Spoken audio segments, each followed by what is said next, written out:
संसार के अंदर रहने वाला जीव है वो जन्मता भी है, बुढ़ा भी होता और मर जाता है।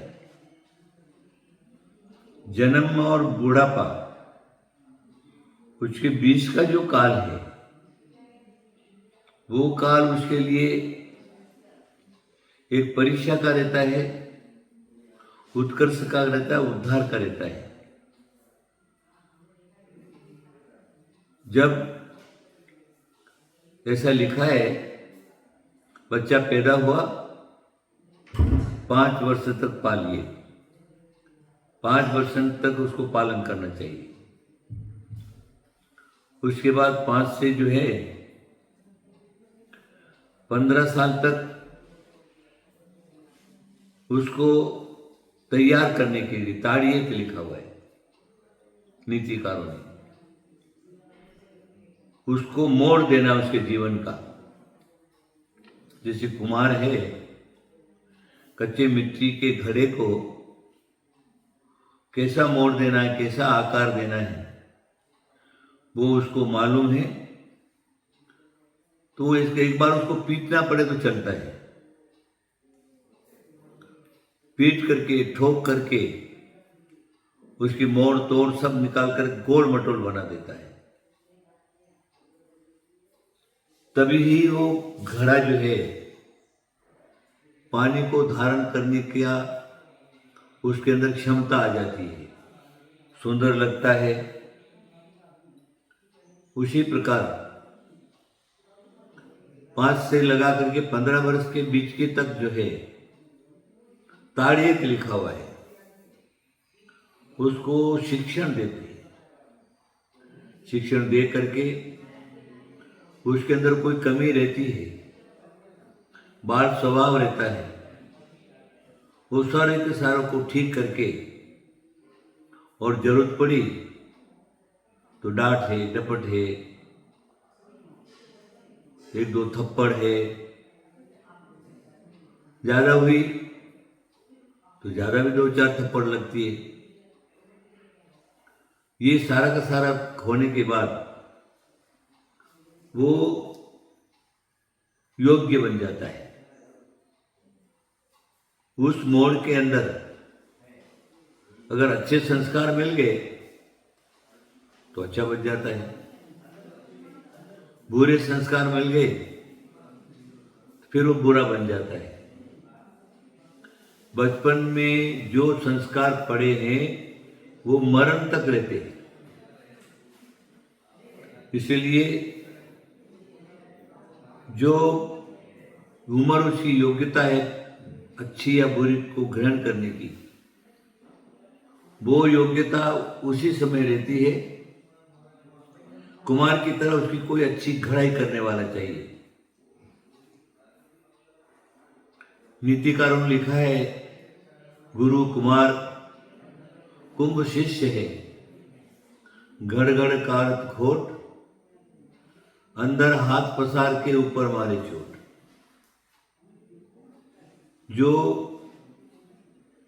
संस्कारित करने वाला उसको गुरु का है, उसको कुमार का जो है वो पदवी दिया है, गुरु कुमार। कुंभ शिष्य है, शिष्य जो है कुंभ मतलब घड़ा है,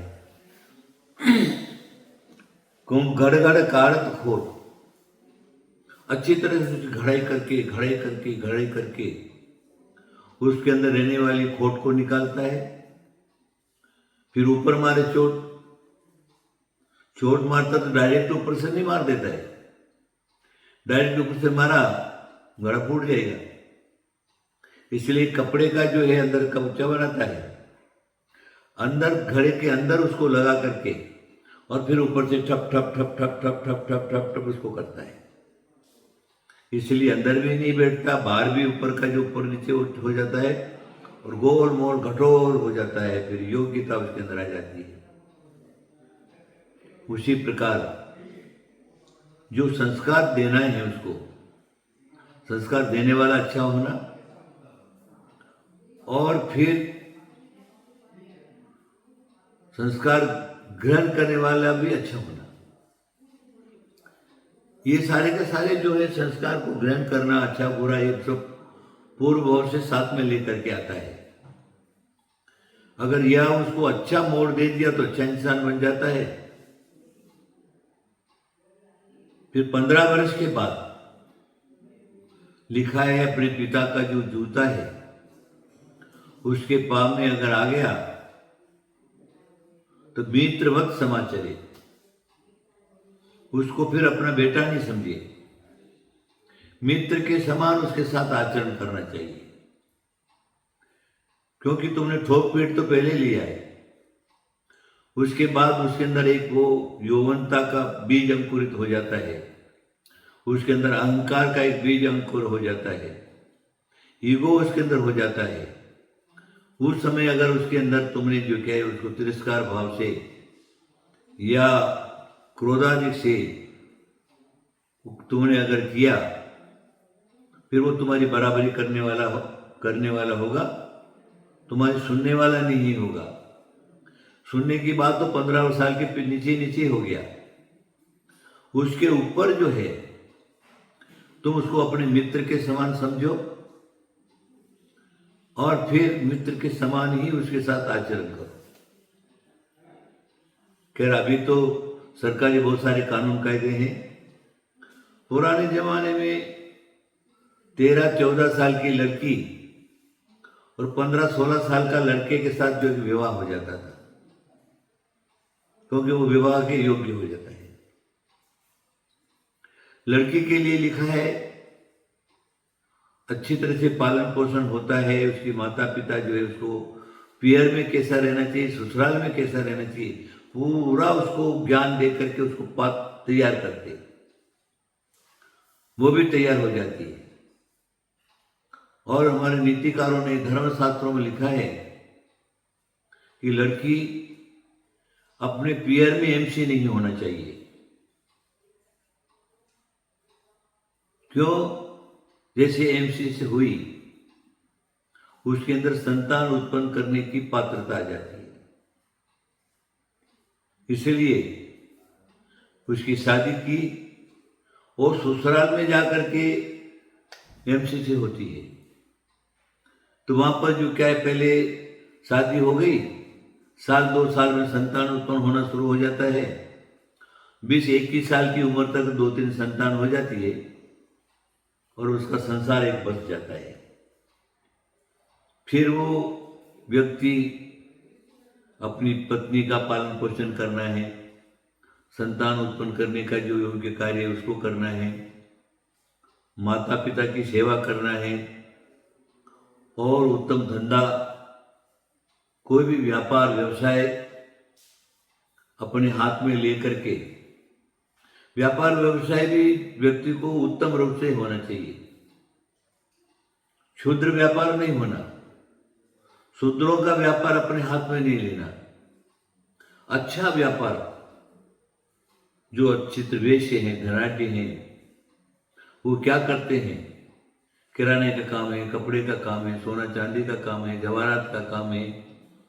इस प्रकार जो अच्छे कार्य हैं उन अच्छे कार्यों को करके अपना परिवार बसा लेता है और आगे जाकर के सुखी होता है। यह एक जीवन की प्रवृत्ति चलती है, उस प्रवृत्ति के हिसाब से अगर इंसान चलता है, आगे जाकर के उसका बुढ़ापा जो है वो अच्छा निकलता है। क्योंकि तुमने योग्य बेटा पैदा किया है, योग्य संस्कार दिए हैं, उसको पढ़ाया लिखाया, होशियार किया है, इसलिए वो लड़का सही रूप से अपने माता पिता को समझ करके बुढ़ापे में उसकी योग्यता के हिसाब से अच्छी सेवा करता है और अपने पिता के या माता का बुढ़ापा को अच्छी तरह से निर्वाह करके उनकी सेवा शुश्रूषा करके जब मरण हो जाता है तो उनको योग्य हिसाब से उनका क्रियाकर्म करके अपने कर्तव्य को पूरा का पूरा पालन करता है। ये भारतीय संस्कृति के इस प्रकार के नियम हैं। जहाँ पर भी नियम के विरुद्ध कोई चला वहां पर आपत्ति संकट उसके सामने रहते हैं। आपत्ति संकट उपद्रव रोग शोक आदि व्याधि ये सारे के सारे जो क्या है वो उत्पन्न हो जाते हैं। उससे इंसान का जीवन जो है दुखी हो जाता है। मेरे कहने का आप लोग सब समझ गए होंगे। हमारी जो चर्या है वो चर्या अच्छी होना। वैसे तो गर्भ में आता है बालक, उसी समय से वो गर्भ में रह करके भी अपने माता पिता के क्या संस्कार उसको ग्रहण करना प्रारंभ कर देता है। माँ की क्या चर्या है उसको ग्रहण करना प्रारंभ कर लेता है। गर्भस्थ बालक है वहां से लगा करके और योग्यता के हिसाब से बड़ा हो गया, फिर वो अपने अच्छे परिवारों का पालन करता है। अपने भाई बंधु हैं या अपनी बहन छोटी बहन है या बड़ी बहन है, उनके विवाह आदि की चिंता करना, अच्छे वर को देकर के उनका विवाह आदि कर देना और कन्यादान जो है वो करके उस लड़की को योग्य वर के साथ में उसकी शादी कर देना, एक बहुत बड़ा सांसारिक कर्तव्य है। इसलिए प्रत्येक को अपना कर्तव्य का पालन करना चाहिए। सुशिक्षा, सुसंस्कार और सुकर्तव्य, सुकर्म ये सारे के सारे करते हैं, उसका संसार जो है सुखी होता है।